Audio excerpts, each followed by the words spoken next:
व्यक्तिगत तौर पे मैं इनको बहुत नहीं जानता हूँ, लेकिन इनकी जो सामाजिक राजनीतिक यात्रा रही है, गोपालगंज में इनका जो काम रहा है, हम लोगों ने तय किया है कि हम लोग एक दूसरे के लिए खड़े होंगे। अनूप जी जो गोपालगंज की जनता के साथ वर्षों से जुड़े रहे हैं, इन्होंने नामांकन दाखिल किया है, तो जन स्वराज अब इनको अपना आधिकारिक उम्मीदवार घोषित कर रहा है। बिहार ने कभी बूथ लूटेरों को देखा था, बिहार में बूथ लूटा जाता था लालू जी के जंगल राज में। आज जो हम लोग देख रहे हैं कि चुनाव जीतने के लिए सीधे उम्मीदवारों को ही लूटा जा रहा है।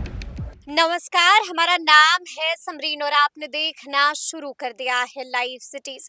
देखिए, आपको बता दें कि जन सुराज के सूत्रधार प्रशांत किशोर गोपालगंज में है और गोपालगंज में अब से कुछ देर पहले प्रशांत किशोर ने बड़ी प्रेस कॉन्फ्रेंस बुलाई थी और गोपालगंज में उन्होंने एक बार फिर से बड़ा धमाका इस प्रेस कॉन्फ्रेंस में कर दिया है। देखिए, आपको याद होगा कि कुछ वक्त पहले प्रशांत किशोर ने ऐसी ही प्रेस कॉन्फ्रेंस बुलाई थी और वहां पर उन्होंने बीजेपी को लेकर के बड़े बड़े खुलासे किए थे।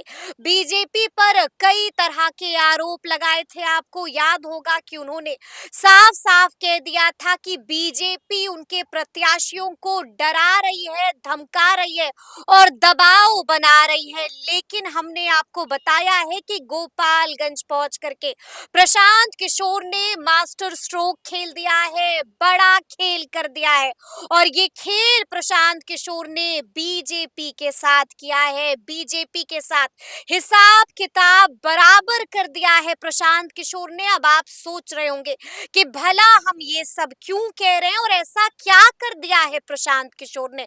तो सबसे पहले आप प्रशांत किशोर को सुनिए, आप सुनिए कि प्रशांत किशोर क्या कुछ कह रहे हैं, कितना दहाड़ रहे हैं और बीजेपी को गोपालगंज पहुंच करके प्रशांत किशोर ने जख्मी कर दिया है। क्या कुछ कहा है, सबसे पहले आप उनको सुनिए।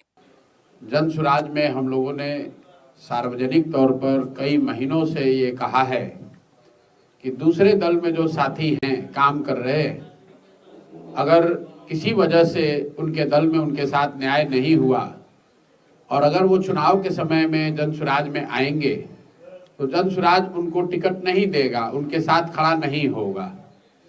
लेकिन मैंने उस बात में साथ साथ ये भी कहा था कि 2-4 केस ऐसे हो जाए अपवाद के तौर पर, जहां सही मायनों में समाज के लिए, लोगों के लिए लड़ने वाले लोग अगर उनके साथ नाइंसाफी हो जाए तो जन स्वराज उनके विषय में गंभीरता से सोचेगा। और हम लोगों ने जो 243 उम्मीदवार दिए हैं, तो जन स्वराज ने अपने वादे के अनुसार 90% से ज्यादा लोग उन्हीं को टिकट दिया है जो जन स्वराज में पहले से जुड़े रहे। 12 से 15 लोग ऐसे हैं जिनको टिकट चुनाव में के समय वो लोग आए और उनको टिकट दिया गया है, और उसको आप अपवाद भी मान सकते हैं और मेरी गलती भी मान सकते हैं। उसी में एक विशेष परिस्थिति आपके यहाँ गोपालगंज में थी। गोपालगंज के एक बड़े डॉक्टर, जो हम लोग के वरीय साथी और पार्टी में बड़े नेता, राज्य के बड़े कानूनविद वाईबी गिरी जी के कहने पर उनके वो क्लासमेट रहे हैं और मैं भी उनसे मिला। वाईबी गिरी जी ने भी कहा और उनके और भी लोग पार्टी में हैं, उन्होंने चुनाव लड़ने की बात करी, दल ने उनको अपना उम्मीदवार बनाया।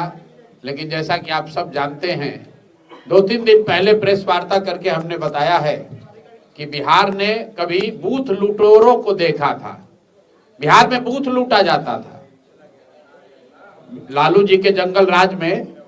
वोट चुनाव जीतने के लिए बूथ लूटा जाता था।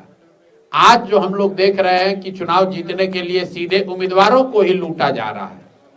देश के गृह मंत्री, देश के शिक्षा मंत्री, बड़े बड़े पद पर बैठे हुए लोग, सामने से खड़े हुए व्यक्ति को, जो उनके विरोधी दल का है, सारी नैतिकता को ताका पर रख के उन उम्मीदवारों के साथ बैठकर उन पर दबाव बनाकर उनसे नामांकन वापस कराया जा रहा है। वैसी ही एक विशेष परिस्थिति गोपालगंज में पैदा हुई है, जिसकी वजह से जन स्वराज के आधिकारिक उम्मीदवार डॉक्टर शशि शेखर सिन्हा ने अपना नामांकन वापस लिया है। ऐसी स्थिति में हम लोग के पास लोकतंत्र में जो व्यवस्था उपलब्ध है, इसका कोई हम लोग के पास रास्ता नहीं था कि यहाँ पर अपना दूसरा उम्मीदवार खड़ा करें और भारतीय जनता पार्टी और राजद के प्रत्याशियों को चुनौती दी जा सके। जनता को जो विकल्प देने का वादा किया है वो गोपालगंज में वो वादा को पूरा कर सके। इसी बीच अनूप जी का संदेश मिला। अनूप जी को मैं बहुत नहीं जानता हूं, लेकिन इनके बारे में जानता हूं। व्यक्तिगत तौर पर मैं इनको बहुत नहीं जानता हूं, लेकिन इनकी जो सामाजिक राजनीतिक यात्रा रही है, गोपालगंज में इनका जो काम रहा है, मेरी समझ से 10 वर्ष से ज्यादा ये भारतीय जनता पार्टी के गोपालगंज के जिला के अध्यक्ष रहे हैं। एक लंबा इनका अनुभव रहा है। साथियों के माध्यम से इनसे मुलाकात कल हुई और हम लोगों ने तय किया है कि समाज का एक व्यक्ति, दोनों के साथ नाइंसाफी हुई है।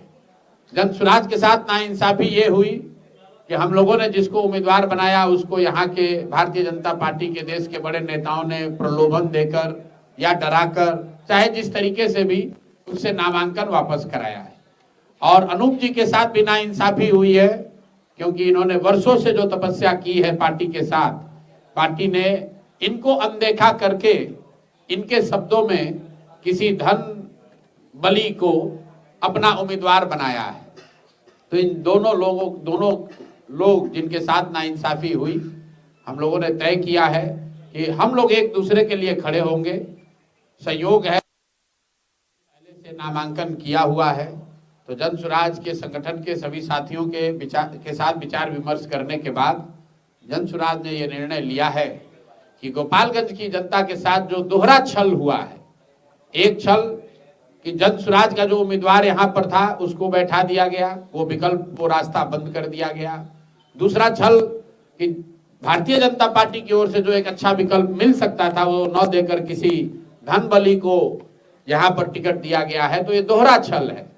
तो अब गोपालगंज की जनता को के साथ जो ये छल हुआ है उससे निकालने के लिए हम लोगों ने तय किया है कि अनूप जी जो गोपालगंज की जनता के साथ वर्षों से जुड़े रहे हैं, इन्होंने नामांकन दाखिल किया है, तो जन सुराज अब इनको अपना आधिकारिक उम्मीदवार घोषित कर रहा है। गोपालगंज से जन सुराज की ओर से अनूप जी चुनाव लड़ रहे हैं। चुनाव चिन्ह अलग है, चूंकि ये व्यवस्था का मामला है, हम लोग अब चुनाव चिन्ह इनको अलॉट नहीं कर सकते हैं, लेकिन हम लोग की जो ताकत है, जो शक्ति है, जो समझ है, जो भी व्यवस्था जन सुराज की है, वो सब अनूप जी के साथ अभी से आगे तक चुनाव लड़ने के लिए और चुनाव के आगे भी वो सब इनके साथ, हम लोग के साथ, इनके साथ लगाएंगे। और हम लोग का विश्वास है कि एक और एक मिलकर 11 होगा और गोपालगंज की जनता और जो लोग भी जन सुराज से जुड़े हुए हैं, जन सुराज की विचारधारा से जुड़े हुए हैं और साथ ही भारतीय जनता पार्टी से जुड़े हुए जुड़ा हुआ हर वो कार्यकर्ता व्यक्ति जो अनूप जी के कार्यों को जानता है, जो इनसे संवेदना रखता है, इनके साथ जो गलती हुई है उसे संवेदना रखता है, आइए सभी साथी मिलकर अनूप जी को यहाँ पर जिताने के लिए हर संभव प्रयास हम लोग करें। मेरा विश्वास है कि गोपालगंज की जनता, जिनके साथ भारतीय जनता पार्टी के नेताओं ने, शीर्ष नेतृत्व ने दोहरा छल किया है, वो इस बात को सुनिश्चित करेंगे कि गोपालगंज में किसी भी हालत में भारतीय जनता पार्टी हारेगी और जीतने वाला व्यक्ति अनूप जी होंगे, ऐसा मेरा विश्वास है। अब ये जिसके साथ जनता की जो अदालत है वो सबसे बड़ी अदालत है। हम लोग हमेशा कहते हैं कि अगर आप बेहतर व्यवस्था चाहते हैं तो नेता आपको बेहतर व्यवस्था नहीं दे सकता है जब तक जनता सजग नहीं होगी। जब तक आप बेहतर लोगों का चुनाव नहीं करेंगे तब तक कुछ होने वाला नहीं है। तो दल को छोड़िए, जात धर्म को छोड़िए, नाली गली 5 किलो अनाज को छोड़िए, अपने बच्चों के लिए, अपने बच्चों के बेहतरी के लिए, गोपालगंज के लिए, बिहार के लिए अच्छे प्रतिनिधि का चुनाव कीजिए। और हम लोग को ऐसा लगता है कि अनूप जी अगर यहाँ पर चुनाव जीत कर आएंगे तो उससे गोपालगंज की, बिहार की साख बढ़ेगी, गोपालगंज की जनता की साख बढ़ेगी और सबसे बढ़कर गोपालगंज की जनता की न्यायप्रियता की साख बढ़ेगी कि जैसा कि भारतीय जनता पार्टी के लोगों ने यहाँ किया है, अब न्याय करने का अधिकार यहाँ पर गोपालगंज की जनता के हाथ में है। आइए अगले 10-12 दिनों में मिलकर अनूप जी का हाथ मजबूत कीजिए। इनका चुनाव चिन्ह जो है वो सिलेंडर है, तो बाकी सब जगह पर आप स्कूल के बस्ता पर बटन दबाइए, लेकिन गोपालगंज विधानसभा क्षेत्र में एक तरीके से जन सुराज का चुनाव चिन्ह सिलेंडर ही है। अनूप जी हम लोग के आधिकारिक प्रतिनिधि हैं, यहाँ पर प्रत्याशी हैं। सब लोग मिलकर इनको विजयी बनाइए। आप सब इतने कम समय के नोटिस पर यहाँ आए हैं, आपने हम लोगों को अपनी बात कहने का अवसर दिया है, इसके लिए मीडिया के सभी मित्रों का बहुत बहुत धन्यवाद, शुक्रिया।